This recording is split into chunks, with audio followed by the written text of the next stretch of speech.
Olá pessoal, meus irmãos, minhas irmãs, Deus seja conosco.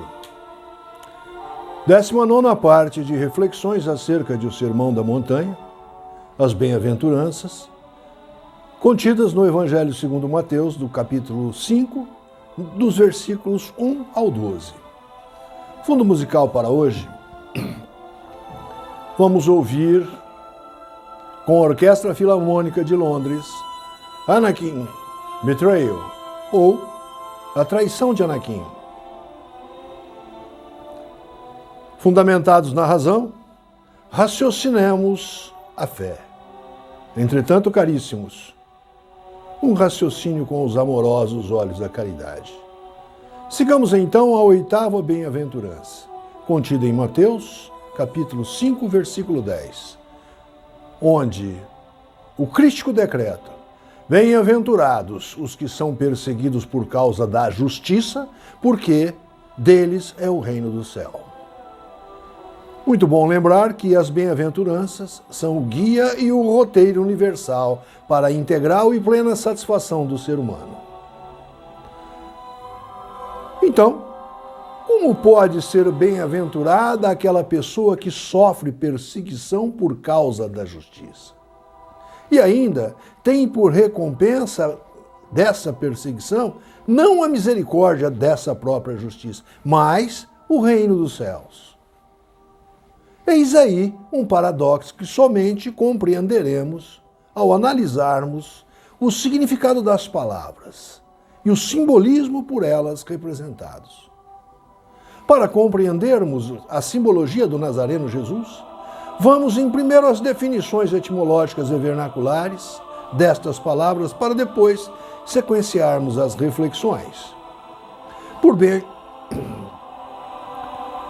a palavra perseguição é um substantivo feminino que tem por significado o ato de perseguir, de ir atrás e em busca de algo ou de alguém.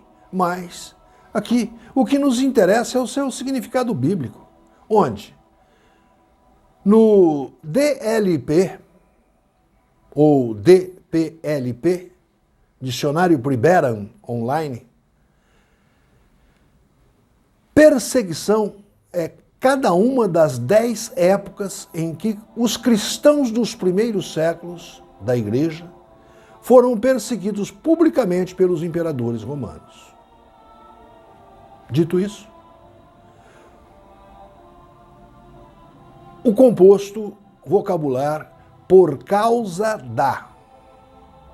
Aqui, não se expressa a frase com a contratação pela, que é um composto da preposição per com o pronome demonstrativo feminino lá, que pretende significar através de. A expressão dita é um compósito vocabular, por causa de. E a composição vocabular, por causa de, pretende expressar por motivo, devido, graças a, por isso, em razão, dado, posto, em consequência, em virtude, por obra, em atenção, por efeito. Assim, começamos a entender que a perseguição não é pela ou através da justiça, mas devido ou graças à própria justiça. Todavia, caríssimos, de qual justiça aqui falamos? De qual justiça falou o mestre dos mestres, o Nazareno Jesus? Definamos então justiça em seus significados etimológicos, vernaculares e simbólicos. Justiça é palavra que tem a sua etimologia no latim, distinguindo-se em duas partes. Iustitia, associada a iusto, ou ao adjetivo justo. E pela raiz latina, em seus vocábulos, ius, iuris, que relaciona-se ao direito profissional, referindo-se a um sistema legal. Assim, de um lado, expressa a qualidade de ser justo e equilibrado na tomada de decisões. De outro lado, faz referência a um sistema legal, ou a legislação normatizadora do convívio social de cada ela. Após estas definições vocabulares, sigamos as reflexões minhas, um espiritualista espírita kardecista.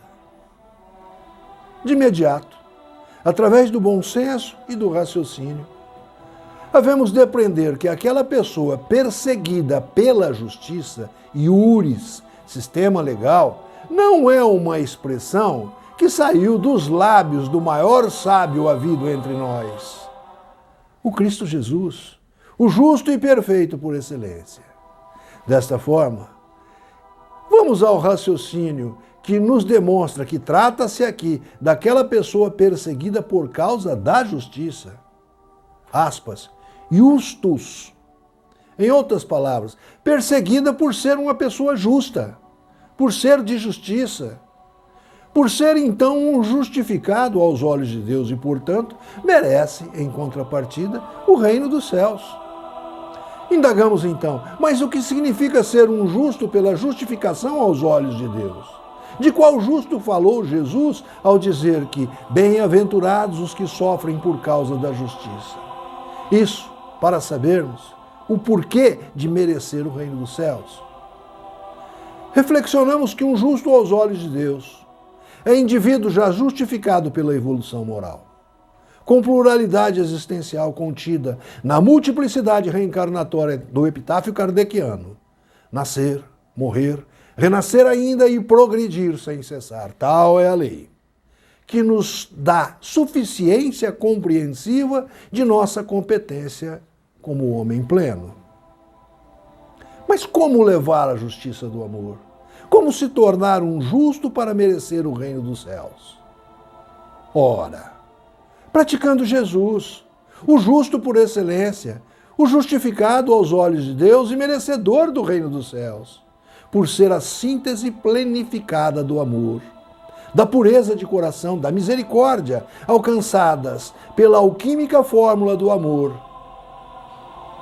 a benevolência para com todos, a indulgência para com as imperfeições dos outros e o perdão das ofensas, onde só e somente só assim seremos justificados aos olhos do Criador, atingindo a máxima meta humana do amai-vos uns aos outros como vos amo, para sermos justos e perfeitos aos olhos do Criador mental de tudo que há criado, Deus nosso Pai.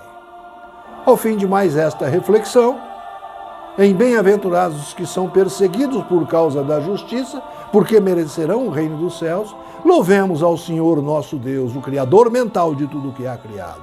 Assim seja.